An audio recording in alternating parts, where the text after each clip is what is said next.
Weeks after leaving Pentegras, Tyrion and Atrebus had finally made it to their destination. Jacost was a smaller city than Pentegras, nestled neatly beside a lake, a river winding through its heart, and a modest wooden bridge arched over its flowing water. An older man stood on the bridge, fishing, his line disappearing into the gentle current. The sun shone brightly, yet a crisp chill still lingered in the air. Not that Atrebus minded. The peaceful rhythm of daily life in Jacost almost made him forget everything he had been through. As Atrebus walked over the bridge, the fisherman turned and looked at him. "Welcome to Jacost, Atrebus," the fisherman said. "It's much nicer than Pentegras. No stock and all, at least," Tyrion said. "What?" Atrebus said. The fisherman looked at him with a confused look in his eyes. I was just welcoming you to Jacost. You've been acting weird ever since you were captured by the ghouls. Are you okay, Atrebus? If we are going to do what we need to do in Jacost, you need to be focused." Atrebus took a deep breath, catching the faint, inviting scent of food. His stomach rumbled. He hadn't eaten that morning. "What is that smell?" Atrebus said. "You've just caught a waft of Jacost street food," Tyrion said with a grin. "It's very good. I suggest you try the crispy amber cake flatbread stuffed with spiced meat and seared on a hot stone. Or if you prefer something lighter, the herbed fish skewers are fresh from the lake and grilled with a tangy citrus glaze. Go have some food, Atrebus. Maybe it will help you focus." Atrebus' stomach growled even louder. "The market is just over the bridge and down the alley to the left," Tyrion added, gesturing ahead. Without hesitation, Atrebus sprinted over the bridge and down the alley. The scent of sizzling meat and bread filled the air as he spotted the food stalls. He rushed over to the nearest counter, pulling out his coin purse and slapping a few coins down. "One amber cake flatbread, please," he called out. The vendor behind the counter gave him an apologetic look. "I'm afraid we don't sell those. Can I interest you in a fish skewer?" Atrebus hesitated, disappointed, until a voice from another stall shouted, "Hey kid, we got amber cake flatbread over here." "Hey Tom, are you trying to steal my customers now?" the skewer vendor said with a smile on his face. "I'm just giving him what he asked for, Jaren," Tom shot back. Atrebus chuckled. "I'm hungry enough to have both." "Did you hear that, Tom? He wants the full Jacost special." Jaren pointed at a nearby wooden table between the two stools. "Have a seat. We'll bring the food over when it's ready." "You're in for a treat, kid." Jaren winked at Atrebus, and Atrebus nodded eagerly and took a seat, his mouth already watering. It was the most delicious food he had ever had. So much flavour. The herbs blended perfectly with the fish, and the creamy oil it had been cooked in gave it a rich, velvety flavour. The amber cake flatbread was both crispy and soft, filled with savoury meat and a wonderfully salty sauce. When finished, Atrebus leaned back, patting his stomach in satisfaction. That was incredible. I don't think I need to eat again." "Looks like you haven't had a proper meal in a long time, kid," Jaren remarked. "Where are you from, kid?" Tom asked.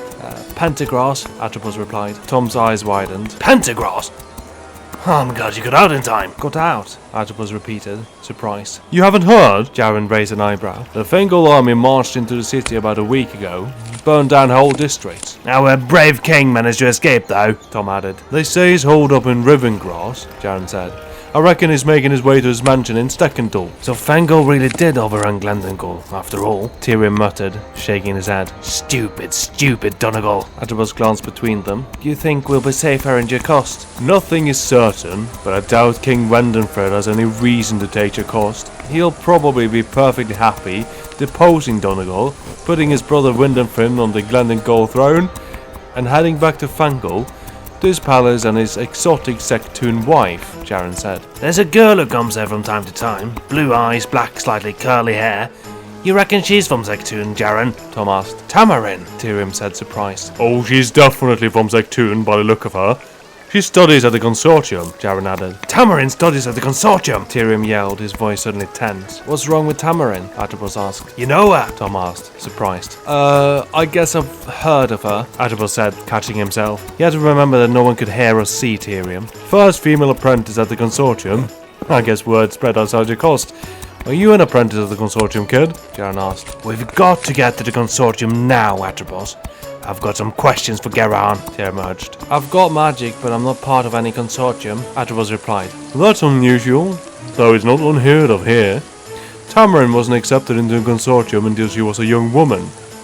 But it's unusual for men to be discriminated against, Jaren said. We've got to go now, Atropos. Thank the nice gentleman and then get a move on, Tyrion shouted. Thank you so much, Jaren and Tom. I must be off. The food was wonderful, Atropos said. It was nice meeting you too, young man, Tom said. What's your name? Jaren called. Atropos, he shouted back as he ran. The blue tower of the Cerulean Consortium stood tall, its deep blue stone rising above the patchwork of rooftops in Jacost. It didn't look anything like the Temple of Gelendor in Pentegras, but it gave Atropos the same feeling. A proud structure that seemed somehow too large, too grand for the city around it. But standing before it now, it felt even more imposing. He lifted his hand and hesitated for a second, and then he knocked on a faded maroon door, the same shade as Tyrion's favourite cloak, the one that Atropos had given to the beggar as they left Pentegras. A beggar that was probably dead now, either dying of hunger soon after they left or by Fengel soldiers. Suddenly it washed over him. His home had been attacked. Buildings he had walked past for years might have been burned to the ground completely. His chest felt tight. He could almost hear the crackle of flames, smell the acrid smoke, see the familiar streets of Pentegras in ruins, hear the twisted screams of familiar voices. Had the temple been burned down? No, they followed Gelendor and Fengel too. They wouldn't. What about the butcher shop, the bait? An old man stood in front of him. He had a slightly scruffy beard, kind brown eyes and a furrowed brow. Can I help you, young man? He asked, studying Atropos closely. You look like you've seen a ghost. I'm not that frightening, am I? Yes, no, you look very kind. You can help me, Atropos said. What's your name? The old man asked. Atropos, he answered. Atropos. What's your last name? Atropos hesitated for a fraction of a second. Thal. Thal! Tyrion barked in his ear. You introduced yourself. With my last name? The old man's eyes narrowed. Atropos Thal. I knew Thal.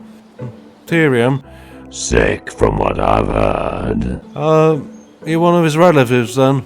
He's not dead, is he? Don't tell him I'm dead. Just say that you're from my father's side. Gillenrin's son. Tyrion said urgently. Atropos said. Are you Gillenrin's son? I thought he was impotent, the old man remarked before Atropos could respond. He's not impotent, he just doesn't like women, Tyrion shot in. Yes, I'm Gillenrin's son. He's not impotent, he... Don't tell him, Atropos, Tyrion yelled. Atropos looked up at the old man, then noticed a girl standing a few paces behind him, idly twirling a strand of her hair, as she stared at him intensely, her beautiful blue eyes slightly twitching as they made eye contact. His thoughts vanished in a second, then he noticed his mouth was open and he snapped it shut. His lips twitched, trying to form a smile. Her lips moved slightly as well. Was she mirroring him? Mocking him?